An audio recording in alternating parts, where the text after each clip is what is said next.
మేనల్లుడి కోసం మేనత్త అని ఒక టైటిల్ పెట్టడం జరిగింది. జూనియర్ ఎన్టీఆర్ పొలిటికల్ ఎంట్రీ గురించి పురంధరేశ్వరి సంచలన కామెంట్స్ అంటూ కూడా మనం ఒక టైటిల్ పెట్టాం. లేటెస్ట్గా తన రాజకీయ ప్రసంగంలో భాగంగా పురంధరేశ్వరి జూనియర్ ఎన్టీఆర్ గురించి కొన్ని కీలక కామెంట్స్ చేశారు. జూనియర్ ఎన్టీఆర్ రాజకీయ భవిష్యత్తు గురించి కొన్ని కీలక కామెంట్స్ చేశారు. ఆయన పొలిటికల్ ఎంట్రీ గురించి కూడా కొన్ని ఆసక్తికరమైన కామెంట్స్ ఆమె చేయడం జరిగింది. అయితే జూనియర్ ఎన్టీఆర్ ఎప్పుడు కూడా ఒక డిబేటబుల్ సబ్జెక్టే. అటు టీడీపీలో కావచ్చు, ఇటు నందమూరి అభిమానులు కావచ్చు, ఇటు స్టేట్ పాలిటిక్స్లో కావచ్చు. ఆయన పూర్తిగా సినిమాల్లో బిజీ అయి ఉన్నారు. తన కెరీర్ మీద చాలా సీరియస్గా ఫోకస్ పెట్టారు. అయినప్పటికీ కూడా జూనియర్ ఎన్టీఆర్ టాపిక్ వచ్చినప్పుడల్లా అది అందరికీ కూడా ఒక ఇంట్రెస్టింగ్ టాపికే. ఎందుకంటే జూనియర్ ఎన్టీఆర్కి టీడీపీ స్థాపించిన ఎన్టీఆర్తోని ఆ స్థాయిలో సంబంధాలు ఉంటాం. అంతేకాదు టీడీపీ కూడా అటు టీడీపీ శ్రేణులు కూడా జూనియర్ ఎన్టీఆర్ని ఓన్ చేసుకునే ప్రయత్నం చేయడం. అందుకే జూనియర్ ఎన్టీఆర్ టాపిక్ ఎప్పుడు వచ్చినా కూడా అది ఎక్కడ ఉమ్మడి తెలుగు రాష్ట్రాల్లో ఎప్పుడూ కూడా ఒక హాట్ టాపిక్కే అవుతుంది. అందుకు కారణం కూడా ఆయనే అనుకోవచ్చు. ఎందుకంటే తన తాత ఆహార్యం చూడడానికి తన తాతలాగా ఉంటుంది. తన తాత పేరు పెట్టుకోవడం కావచ్చు.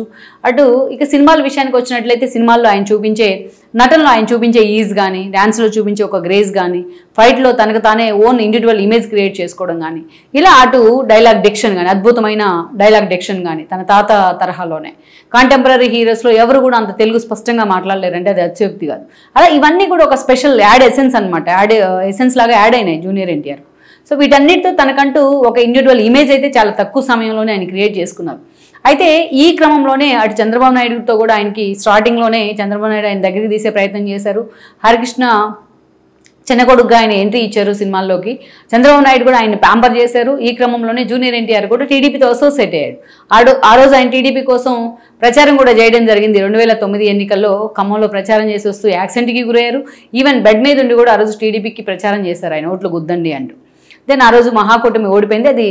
అది వేరే విషయం అయినప్పటికీ బట్ అది జరిగిన తర్వాత కూడా మహానాడు లాంటి కార్యక్రమాల్లో పాల్గొన్నారు ఆయన.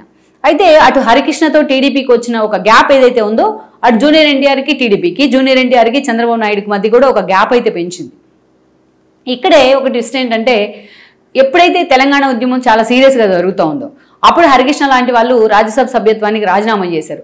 ఆయన రాజీనామా చేసిన అది కూడా సమైక్యాంధ్ర కోరుతూ ఆయన రాజీనామా చేసిన వెంటనే స్పీకర్ దాన్ని ఆమోదించేశారు. తెలంగాణకి ఆ రోజు చంద్రబాబు నాయుడు పెద్ద విలన్ అనే ఒక బూచిగా చూపిస్తూ ఉంది టీఆర్ఎస్ కానీ మిగతా మెజారిటీ పార్టీలు. అలాంటి సందర్భంలో సమైక్యాంధ్ర కోరుతూ హరికృష్ణ రాజీనామా చేసి దాన్ని యాక్సెప్ట్ చేసిన తర్వాత అది చంద్రబాబు నాయుడుకి ఆయన పార్టీకి ఒక థ్రెట్గా మారింది. నిజంగానే చంద్రబాబు నాయుడు చెప్తేనే ఆయన రాజీనామా చేశారంటూ కూడా ఆ రోజు ఆయన బొంబార్డ్ చేసే పరిస్థితి వచ్చింది. అప్పటి నుంచి పార్టీకి చెప్పకుండా ఆయన ఎలా నిర్ణయం తీసుకుంటారనే ఒక గ్యాప్ వచ్చింది. చంద్రబాబు నాయుడుకి హరికృష్ణకి గ్యాప్ పెరిగింది. 14లో ఏపీలో చంద్రబాబు నాయుడు సీఎం అయ్యారు. అయితే అక్కడి నుంచి కూడా హరికృష్ణకి పార్టీలోని ప్రభుత్వంలో ప్రయారిటీ లేదనే చర్చ అయితే జరిగింది. అప్పటి నుంచి జూనియర్కి పార్టీకి కూడా కొంత దూరం జరుగుతూ వచ్చింది.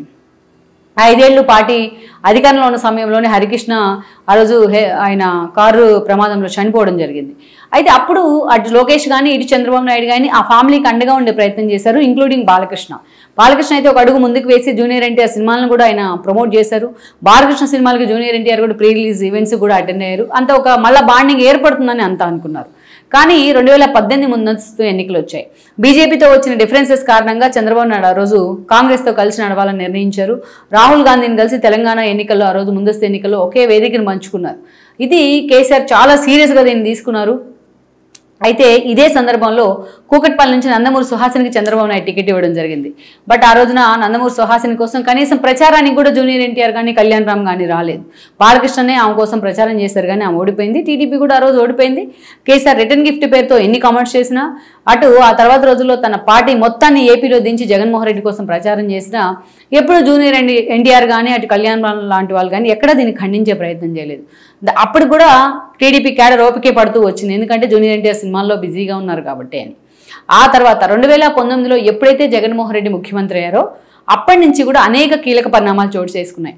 అంతకన్నా ముందే కొడాలి నాని లాంటి వాళ్ళు ఏదైతే జగన్మోహన్ రెడ్డి పంచం చేరడం, జూనియర్ ఎన్టీఆర్ని బూచిగా చూపిస్తూ లొకేషన్ టార్గెట్ చేసే ప్రయత్నం జరుగుతూ వచ్చింది.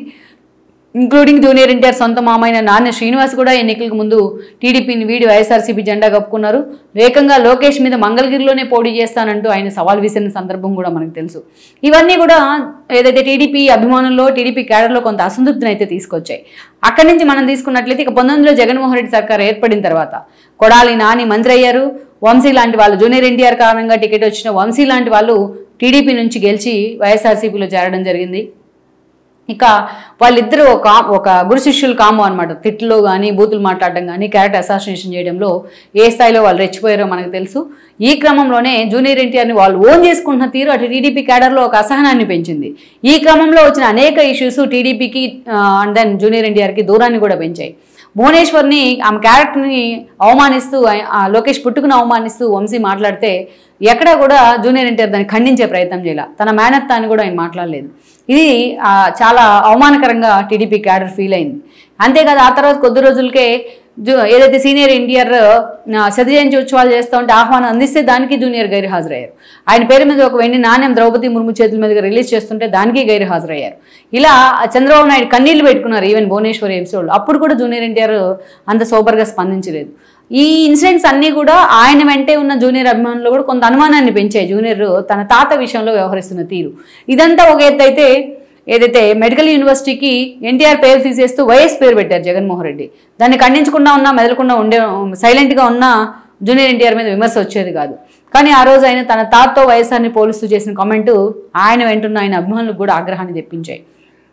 ఇక అనేక రకాలుగా చంద్రబాబు నాయుడిని లోకేష్ని టార్గెట్ చేస్తున్నా తన అభిమాన సంఘాలని జగన్మోహన్ రెడ్డి అండుకో తన వైపుకి తిప్పుకొని చంద్రబాబు నాయుడికి వ్యతిరేకంగా పనిచేస్తున్నా ఎక్కడ జూనియర్ ఎన్టీఆర్ దాన్ని ఖండించే ప్రయత్నం చేయలేదు.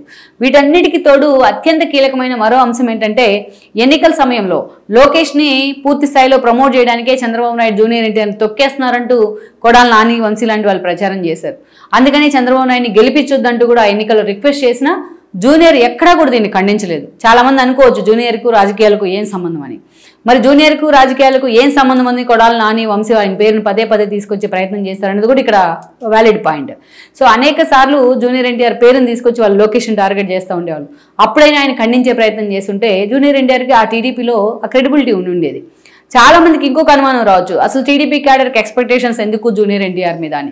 జూనియర్ ఎన్టీఆర్ పెట్టుకుంది తన తాత పేరు కాబట్టి, జూనియర్ ఎన్టీఆర్ డైలాగ్ డెలివరీ తన తాతలాగే ఉంటుంది కాబట్టి, జూనియర్ ఎన్టీఆర్ని డిక్షన్ కానీ మిగతా విషయాలు కానీ తన తాతను పోలుంటాయి కాబట్టి ఆ స్థాయిలో టీడీపీ అభిమానులు ఆయన డే 1 నుంచి ఓన్ చేసుకున్నారు. అందుకే జూనియర్ ఎన్టీఆర్ మీద అంత ఎక్స్పెక్టేషన్స్ ఉంటాయి టీడీపీ క్యాడర్లో. జూనియర్ ఎన్టీఆర్ సినిమాలు వస్తే టీడీపీ క్యాడర్ కూడా వాటిని ఎన్నోసార్లు వెల్కమ్ చేసిన పరిస్థితి ఉంది, హిట్ చేసిన పరిస్థితులు కూడా ఉన్నాయి. సో ఇవన్నీ కూడా నిజంగానే ఆయన గ్యాప్ను పెంచుతూ వచ్చాయి.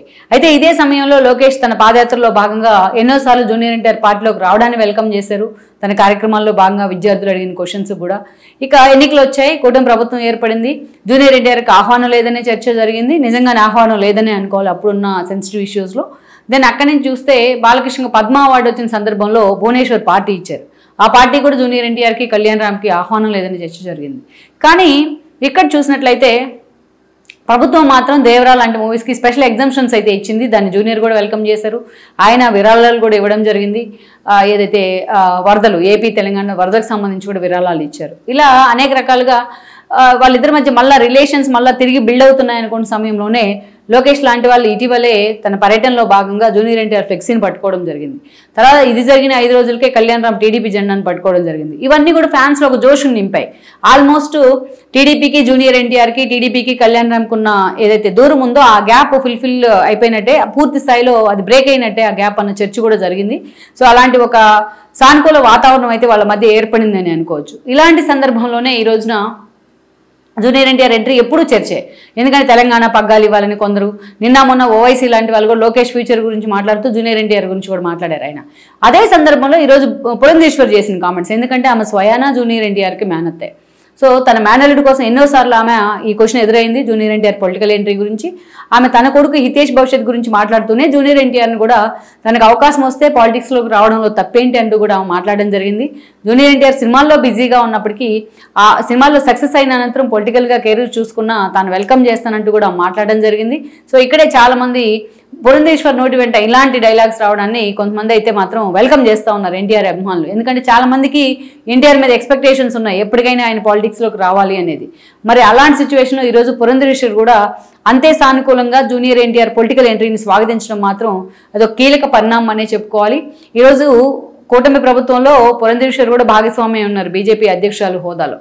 మరి అలాంటిది already Pawan Kalyan deputy CM ఉన్నారు, అదేవిధంగా చంద్రబాబు సీఎం ఉన్నారు, లోకేష్ ఇప్పుడిప్పుడే మంత్రిగా ఉన్నారు, ఇప్పుడే అప్లిఫ్ట్ అవుతున్నారు టీడీపీ వారసుడుగా. ఇలాంటి సమయంలో జూనియర్ ఎన్టీఆర్ పొలిటికల్ ఎంట్రీ గురించి పురంధరేశ్వరి చేసిన కామెంట్స్ మాత్రం నిజంగా ఎన్టీఆర్ అభిమానులు ఒక జోష్ను అయితే నింపుతున్నాయని అనుకోవచ్చు. మరి లెట్స్ సీ నిజంగానే జూనియర్ ఎన్టీఆర్ ఆ స్థాయిలో రాజకీయంగా ఫోకస్ పెట్టే అవకాశం ఎంతవరకు ఉందనేది ఇంకొద్ది రోజుల్లోనే క్లారిటీ రాబోతోంది.